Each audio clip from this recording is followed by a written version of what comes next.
Hey, bio fans! Anya here from the Biography Wrap, and today, we are going to explore the life of Maurice Joffo and Joseph Joffo through the movie A Bag of Marbles, directed by Christian Duguay. The story begins in Paris, where Maurice and Joseph are the youngest members of the Joffo family. They live happily and proudly as Jews in France.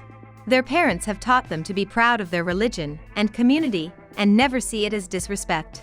As soon as France is occupied by Germany, hatred towards Jews increases exponentially in the country. Germans hold the Jews to be responsible for the downfall of France and show utter discriminative and disrespectful behavior towards people belonging to the Jew community.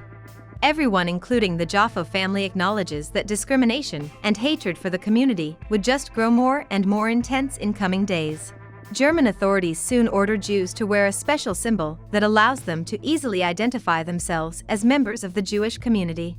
The Joffo family knows this is only the beginning of a storm.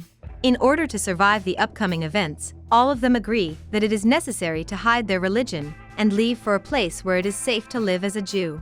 Albert and Henry, older brothers, realize the situation is becoming increasingly tense for Jews, so they decide to leave the city and suggest the same to their parents and younger siblings. The following night, the father tells Maurice and Joseph about the worsening situation in France. He tells them that in order to survive, all of them must leave as soon as possible. However, it might be very risky for all of them to leave together, and they certainly won't be able to reach halfway. He instructs Maurice and Joffo to travel to Nice together, where their elder brothers will be waiting for them. In the instructions, he stresses that no one should know about their religion under any circumstances. All of the necessary supplies and the route are hidden in their bags, and with a heavy heart, their parents set them out on a dangerous journey. Maurice and Joseph leave on their journey in the middle of the night. They board a train to reach the first stop on their route. The next morning, their eyes open to a sight that terrorizes them to their core. The whole train is being checked by German soldiers in search of Jews. Everyone who is suspected to be one is arrested violently by them, and is being sent to the concentration camps intended to either kill people belonging to the Jew community or make use of them until their deaths.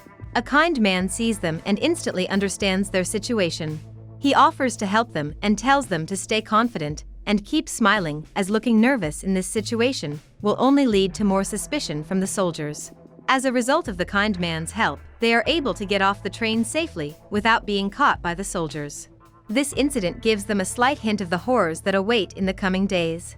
The instructions given by their parents are to find a ferryman who will escort them safely to a place called the Free Zone.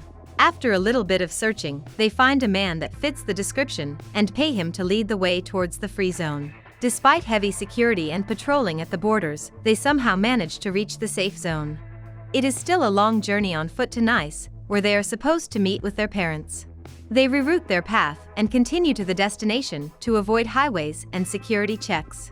Since they are traveling all alone, there is no school, no parents, and no one to tell them what not to do. They begin to enjoy themselves. Although it gives them a sense of freedom, the horrors in the eyes of people they meet along the way remind them of the dangers that await them. After a long journey, they finally reach Nice and meet their family. All of them are living life as they used to live previously, even more fun. The change in location proves to be a bonus for Joseph and his family. They all seem to enjoy their time together. However, this happiness is supposed to be short-lived. 3 months later, the news of Mussolini's arrest fills the streets of Nice. Italian soldiers are ordered to return home. Once Joseph's father finds out about this, he immediately figures out that things have grown worse, and it is no longer safe for them to live together as a family, as if they are interrogated and caught on suspicion, it will end with a bad fate. Maurice and Joseph are again instructed by their father about the worsening situations, and with it, the brutality towards Jews. Their parents tell them to be more careful than before and live as Catholic children at a government camp, hoping it will prove to be the safest place for their boys. With a promise to meet after the war, they leave them at a camp near Nice. In September 1943, the brutality against Jews has reached an all-time high in France. Maurice tells Joseph that the soldiers might search their camp too for the Jews.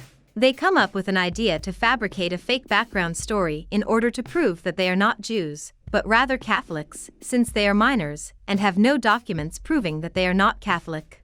One day, with an aim to roam around Nice and look for the hope of possible existence of their family in the city, they go out of camp with their driver.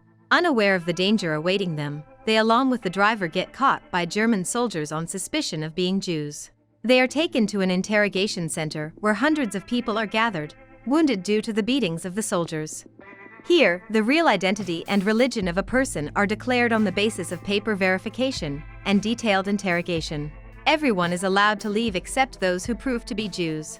These people are sent to concentration camps in Germany or are executed on the spot. Right at the beginning, it is found that the driver is a Jew and he is killed. Even though they are terrified of the situation and the violent methods used during the interrogation, they manage to remain loyal to the story they made up earlier. In the course of a medical examination, they are checked for Jewish circumcision, but luck seems to be on their side. However, the commander is convinced they are both Jews who falsely claim to be Catholic Christians. As a piece of solid evidence, he demands baptism certificates from Maurice. He permits him a 2-day pass and allows him to leave, but only on the condition that he will return with the required documents, and if he fails to do so, Joseph will be sent straight to the concentration camps.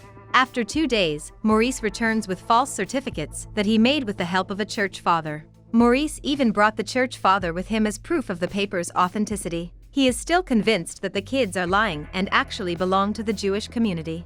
He sets up a trap to satisfy his doubts and test the theory. He orders one of the soldiers to let the gate open while the kids are in the garden and instructs him to shoot them if they try to run out.